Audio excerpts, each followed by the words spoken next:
ప్రపంచ ఆదివాసీ దినోత్సవాన్ని ఈ ఏడాది నిరసన దినంగా నిర్వహించాలని ఆదివాసీ హక్కుల పోరాట సమితి, తొడుం దెబ్బ, ఏఈడబ్ల్యూసీఏ, ఆధార్ సొసైటీ తెలంగాణ రాష్ట్ర కమిటీలు పిలుపునిచ్చాయి. ఆదివాసీలకు రాజ్యాంగం కల్పించిన హక్కులు, భూముల రక్షణ, అటవీ హక్కులు, పేసా చట్టం, 1/70 చట్టం అమలులో ప్రభుత్వాలు విఫలమయ్యాయని ఆరోపిస్తూ ఆగస్టు 9న రాష్ట్ర వ్యాప్తంగా భారీ నిరసన కార్యక్రమాలు చేపట్టనున్నట్లు ప్రకటించాయి. జిల్లా మండల కేంద్రాల్లో నల్ల బ్యాడ్జీలు, నల్ల జెండాలు, నల్ల దుస్తులతో నిరసన ర్యాలీలు నిర్వహించి అనంతరం డాక్టర్ బిఆర్ అంబేద్కర్ కొమరంభీం విగ్రహాలకు నివాళులు అర్పించి అధికారులకు వినతి పత్రాలు అందజేయనున్నట్లు తొడుం దెబ్బ జాతీయ ప్రధాన కార్యదర్శి రమణాల లక్ష్మయ్య తెలిపారు. ఆదివాసీల రాజ్యాంగ హక్కుల పరిరక్షణ కోసం ప్రతి ఆదివాసీ, విద్యార్థి, యువకుడు, మహిళ, ప్రజాస్వామ్యవాది ఈ ఉద్యమంలో భాగస్వామ్యం కావాలని ఆయన పిలుపునిచ్చారు. గిరిజనేతల ప్రభావం ఎక్కువైపోయి మొత్తం కూడా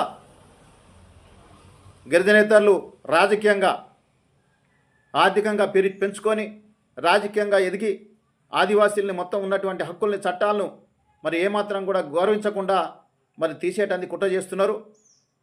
కాబట్టి మనం అందరం కూడా ఐక్యం కావాల్సినటువంటి అవసరం ఉన్నది.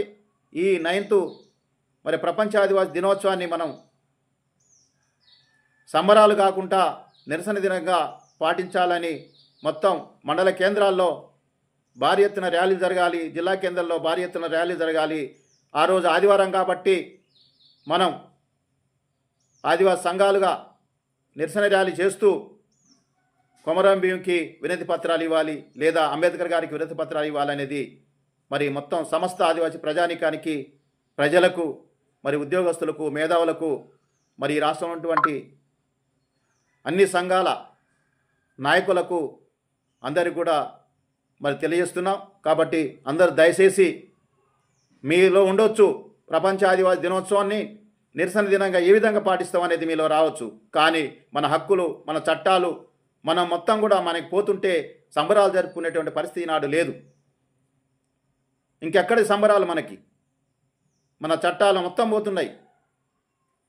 మనకున్నటువంటి పోటుబలకు పట్టాలు ఇవ్వట్లేదు. మన పైన మరి గిరిజనేతలైనటువంటి అంటే మన ఉద్యోగస్తులు ఏవైతున్నారో ఫారెస్ట్ అధికారులు మొత్తం కూడా మన పైన దాడులు చేసి మన మహిళల్ని అనేక రకాల ఇబ్బంది పెట్టేటువంటి పరిస్థితి ఉన్నది. మన పైన కేసులు పెడుతున్నారు. ఇట్లా అనేక రకాలుగా మనకి బాధలు ఎక్కువ ఉన్నాయి. ఇంకా మనం పండుగ చేసుకునేటువంటి పరిస్థితి లేదు. కాబట్టి మనం అందరం కూడా మరి ఐక్యంగా అందరం కలిసి మరి ఆగస్టు 9న నిరసనలు జరపాలని అందరికీ మరి సమస్త ఆదివాసీ ప్రజలకి మరి పిలుపునిస్తున్నాం. దీన్ని గమనించి అందరూ కలిసి రావాలని కోరుకుంటూ మీకందరికీ ధన్యవాదాలు చేస్తూ ముగిస్తున్నాను.